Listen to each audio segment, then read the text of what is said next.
এইমাত্র নির্বাচনের তারিখ ঘোষণা করল ডক্টর ইউনূস। বিস্তারিত রয়েছে ভিডিওতে, আপনারা দেখতে থাকুন। নির্বাচনের আগে সংস্কারকে গুরুত্ব দিচ্ছে অন্তর্বর্তী সরকার। কূটনীতিকদের প্রধান উপদেষ্টা জানান, বিচার বিভাগ, নির্বাচন কমিশন, আইনশৃঙ্খলা বাহিনী ও গণমাধ্যম সংস্কারের পরই জাতীয় নির্বাচন। বিশাল সংস্কারের মাধ্যমে অবাধ, নিরপেক্ষ এবং অংশগ্রহণমূলক নির্বাচন আয়োজনে কাজ করার প্রতিশ্রুতি দিয়েছেন অন্তর্বর্তীকালীন সরকারের প্রধান উপদেষ্টা অধ্যাপক মোহাম্মদ ইউনূস। নির্বাচন হইতে 5টা প্রধান অ্যাক্টিভিটিজ আছে, 2-4-5 বছর লাগতেই পারে। আসসালামু আলাইকুম সম্মানিত দর্শক শ্রোতা, আজকের এই ভিডিওটি অত্যন্ত গুরুত্বপূর্ণ। আপনাদের মনে অনেকেরই প্রশ্ন যে বাংলাদেশে শেখ হাসিনা পদত্যাগ করে বাংলাদেশ থেকে পালিয়েছে, এখন বাংলাদেশের নির্বাচন কবে হবে? কারণ বাংলাদেশে অন্তর্বর্তীকালীন সরকার হিসেবে রয়েছে ডক্টর ইউনূস। সম্মানিত দর্শক শ্রোতা, বাংলাদেশে কবে নির্বাচন হবে এইমাত্র ঘোষণা দিল অন্তর্বর্তীকালীন সরকার ডক্টর ইউনূস। বাংলাদেশে কবে নির্বাচন হতে চলেছে, কোন মাসে কয় তারিখে, এমনকি বাংলাদেশ নির্বাচন কমিশনার কে থাকবে। তাছাড়াও সম্মানিত দর্শক শ্রোতা, এই নির্বাচনের আগে ডক্টর ইউনূস কি কি সংস্কার করবেন এই দেশকে, সম্মানিত দর্শক শ্রোতা আপনারা শুনলে রীতিমতো অবাক হয়ে যাবেন। বাংলাদেশের নির্বাচন কবে হতে চলেছে ডক্টর ইউনূস এইমাত্র স্পষ্ট ক্লিয়ার করলো। তো আপনাদের অনুরোধ করতেছি বিস্তারিত ভিডিওটি সম্পূর্ণ দেখবেন। বেশি কথা না বাড়িয়ে আমরা ভিডিও ক্লিপে চলে যাচ্ছি, আপনারা মনোযোগ সহকারে ভিডিওটি দেখতে থাকুন। প্রায় আজকে কত তারিখ? আজকে 19 তারিখ। মোটামুটি আমরা যে আন্দোলন দেখেছি সেই আন্দোলন থেকে শেখ হাসিনা সরকারের পতনের পর প্রায় 14 দিন হয়ে গেছে। আর দায়িত্বের জায়গাটাতে আমাদের যে বর্তমান অন্তর্বর্তীকালীন সরকার আছেন ডক্টর ইউনূস এবং তিনার যেই কী বলা হয় যারা উপদেষ্টা পদে আছেন, 11 দিন সম্ভবত কাছাকাছি, একটু এদিক সেদিক সময়টা হয়েছে। এই 11 দিনে দৃশ্যমান কর্মকাণ্ডগুলা কি হচ্ছে? তবে সব জায়গায় আলোচনার প্রধান কেন্দ্রবিন্দু হচ্ছে নির্বাচন। নির্বাচন কবে হবে সেটা নিয়ে সবার মধ্যে একটা জল্পনা কল্পনা। তো আমরা এখন স্পষ্টভাবে কোনো শব্দ শুনতে পাচ্ছি না। তবে নির্বাচনটা যদি দেরি হয় তাহলে পশ্চিমা যে গণতান্ত্রিক রাষ্ট্রগুলো আছে তারা কি সরকারের উপর চাপ প্রয়োগ করবে না? জাতিসংঘের মাধ্যমে কোনো চাপ আসবে না? অবশ্যই আসবে। আর সেই জায়গাটাতেই এবার সুন্দরভাবে একটা গোছালো খেলা খেলেছেন ডক্টর ইউনূস। তিনি বেসিক্যালি ওনারে যারা হালকা নিচ্ছেন এখনও বোঝেন নাই, ভাই নর্মাল পলিটিশিয়ান না, ব্যবসা ভালো বোঝেন, তিনি একজন বড় ব্যবসায়ী, নোবেল লয়েড।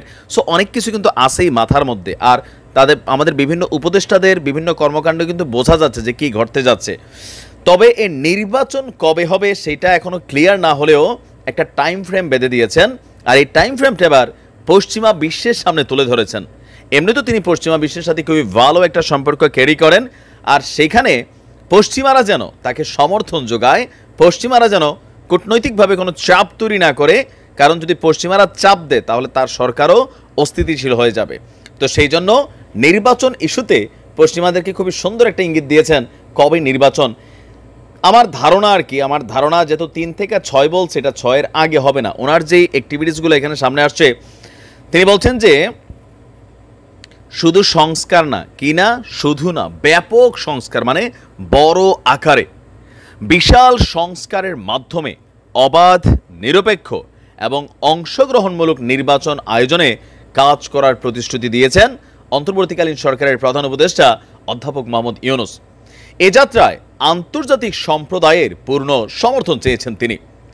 গতকালকে দুপুরে আপনার বিভিন্ন রাষ্ট্র, ঢাকাতে বিভিন্ন রাষ্ট্র এবং আন্তর্জাতিক সংস্থার যে মিশনরা ছিল, মানে মিশনের প্রধান আছেন, তাদের জন্য একটা সংবাদ সম্মেলন আয়োজন করা হয়েছিল। তো তিনি সেখানে বিদেশি রাষ্ট্রদূতদের উদ্দেশ্যে বা মিশনদের উদ্দেশ্যে বলছেন, আমি এমন একটা সময়ে এই দেশের দায়িত্ব নিয়েছি যা অনেক দিন থেকে, মানে অনেক দিক থেকে পুরোপুরি বিশৃঙ্খল। ক্ষমতা ধরে রাখার জন্য শেখ হাসিনা স্বৈরতন্ত্র দেশের প্রতিটি প্রতিষ্ঠানকে ধ্বংস করে দিয়েছে। তিনি আরও বলছেন, বিচার বিভাগ ধসে পড়েছে, 1.5 দশক ধরে ভয়াবহ দমন পীড়নের মাধ্যমে গণতান্ত্রিক অধিকার দমন করা হয়েছে, নির্লজ্জভাবে নির্বাচনে কারচুপিও করা হয়েছে, তরুণ প্রজন্ম ভোটাধিকার প্রয়োগ ছাড়া বেড়ে উঠেছে, রাজনৈতিক মদদে ব্যাংকগুলোকে ডাকাতি করা হয়েছে, ক্ষমতার অপব্যবহার করে রাষ্ট্রীয় কোষাগারকে লুট করা হয়েছে। এই যে সমস্যাগুলো, নানান দিকেই সমস্যা, তার মানে পুরো বাংলাদেশি সমস্যা জর্জরিত। এখন আমাদের বিভিন্ন জায়গা থেকে বিভিন্ন দাবি দাওয়া, প্রতিদিন ডক্টর ইউনূসে যেদিকে যায় রাস্তার মধ্যে এক গ্রুপ বৈশা পড়ে, মানে আমি বলি ভাই আপাতত আপনারা অফ যান, উনি যেই সেক্টরগুলোতে হাত দিচ্ছেন এগুলো পরিবর্তন হলে পুরো বাংলাদেশই বদলাই যাবে। আপনাদের যে দাবি দেওয়া অটোমেটিক তখন পূরণ হয়ে যাবে। এখন এই বিচ্ছিন্নভাবে দাবি দেওয়াগুলো নিয়ে ওনার কাজে ডিস্টার্ব করা যাবে না। তো তিনি বলছেন যে যত দ্রুত সম্ভব নির্বাচন কমিশন, বিচার বিভাগ, জনপ্রশাসন, নিরাপত্তা বাহিনী এবং গণমাধ্যমে মৌলিক সংস্কার এনে আমরা অবাধ, নিরপেক্ষ এবং অংশগ্রহণমূলক নির্বাচন আয়োজন করব। জাতীয় ঐক্যমত্য বৃদ্ধির জন্য আন্তরিক প্রচেষ্টা আমরা চালিয়ে যাব। আর তার এই বক্তব্যের পরে যারা আন্তর্জাতিক এই কি বলা হয় যে ভাবে এখানে মিশনগুলোর প্রধান ছিলেন, তারা বেশিরভাগই তাকে সমর্থন জানিয়েছেন যে বাংলাদেশে গণতন্ত্র চর্চা হোক, বাংলাদেশে আমাদের বাক স্বাধীনতা। তবে আমাদের দেশে বাক স্বাধীনতা দিলে হইলে হয় কি, যে ধরেন আমরা মনে করি যে যার মতন যারে গাইলামো, যা খুশি তারে কমো, আমার মতের বিরুদ্ধে গেলে তারে মনে করলেন যে তার 14 গোষ্ঠী ধুয়া ফেলমো, তারপর তারে প্রকাশ্যে মাইর দেমো। এই যে মেন্টালিটি, এটা বাক স্বাধীনতা না বা স্বাধীনতা না, সেটারে আবার কিন্তু পরাধীন করা হবে। কারণ মন যা চায় তাই করা যায় না। যে আমরা যারা ইউরোপ আমেরিকার বিভিন্ন দেশে বসবাস করি, এখানে কি আপনার মন যা চায় তাই করতে পারবেন? আকাম কুকাম করা যাবে না, ভালো কাজ করলে করতে পারবেন। আকাম কুকাম করলে কি হয়? আইনের শাসনে লটকাই দেওয়া হয়। বাংলাদেশে এতদিন কি হয়েছে? গায়ের জোরে অনেক কিছুই হয়েছে। গত 53 বছর এগুলো বাংলাদেশের চরিত্র, একটা সিলেবাস তৈরি হয় না। তো সেই সিলেবাসটারই ফাইনাল 5টা চ্যাপ্টার হচ্ছে কোনটা? নির্বাচন কমিশন, বিচার বিভাগ, জনপ্রশাসন, তারপর হচ্ছে যে নিরাপত্তা বাহিনী, গণমাধ্যমের মৌলিক সংস্কার এনে তারপর নির্বাচন। কারণ গণমাধ্যমগুলা আপনি দেখেন, এই গণমাধ্যম যখন এই যে ছেলেদের ভুলটুল ধরছে, যখন আনভিরে নিয়ে ঘটনাটা হইল, আমি সবার আগে এটা নিয়ে নাম নিয়ে করলাম, একটা নাম পরিচয়বিহীন পত্রিকা কিন্তু তখন নামটা প্রকাশ করেছিল। বাংলাদেশের কোনো গণমাধ্যম নাম প্রকাশ করে নাই।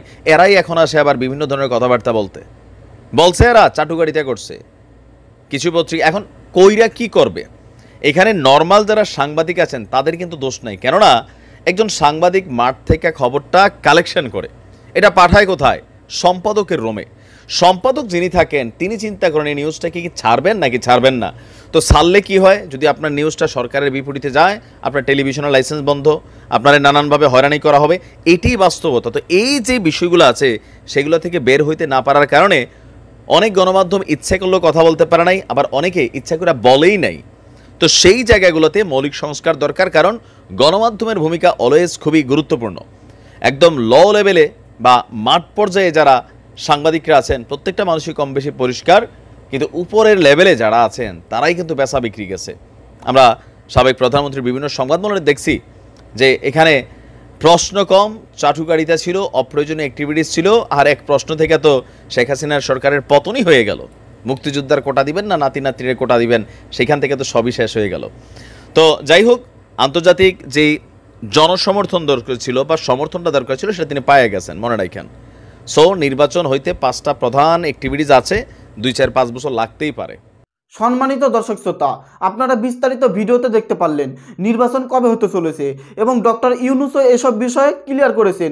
খুব শীঘ্রই বাংলাদেশে নির্বাচন হতে চলেছে, ডক্টর ইউনূস এমনটাই জানিয়েছেন গণমাধ্যমকে। সম্মানিত দর্শক শ্রোতা, খুব শীঘ্রই 2-3 মাসের মধ্যেই বাংলাদেশে নির্বাচন হওয়ার সম্ভাবনা আছে। কারণ ডক্টর ইউনূসের ওপর অনেক চাপ আসতেছে, অনেক। কারণ তিনি নির্বাচন ছাড়াই নাকি অনেক বছর ক্ষমতায় থাকার ইচ্ছা ছিল, এই জন্য অনেক চাপ আসতেছে বিদেশিদের থেকে, বাংলাদেশের থেকেও, বিরোধী দলদের থেকেও। এই জন্য খুব শীঘ্রই নির্বাচন দেওয়ার সিদ্ধান্ত নিয়েছেন ডক্টর ইউনূস। নির্বাচনের আগে আরও অনেক কিছু সংস্কার করবেন। যাই হোক, এই বিষয়ে আপনাদের মতামত কি? আপনাদের গুরুত্বপূর্ণ মতামত ভিডিওর কমেন্ট বক্সে অবশ্যই জানিয়ে দিবেন। ধন্যবাদ আজকের এই ভিডিওর সঙ্গে সম্পূর্ণ থাকার জন্য।